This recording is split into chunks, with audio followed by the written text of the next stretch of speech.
एक दिन एक किसान का गधा कन्वे में गिर गया।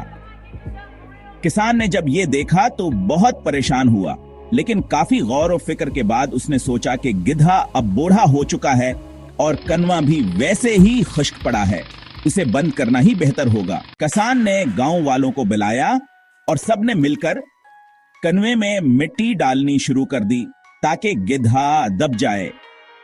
गिधा शुरू में जोर जोर से रेंकने लगा, लेकिन कुछ देर बाद खामोश हो गया। जब लोगों ने झांक कर देखा तो हैरान रह गए। जब भी कनवे में मिट्टी डाली जाती, गिधा उसे अपनी पीठ से झाड़ देता और ऊपर चढ़ जाता। थोड़ी ही देर में वो कनवे से बाहर आ गया। हाँ, सबक, जिंदगी में जब कोई मुश्किल आए तो उसे बर्दाश्त करके आगे बढ़ने का हौसला रखो। हर मुश्किल तुम्हें ऊपर उठा सकती है अगर तुम हिम्मत ना हारो।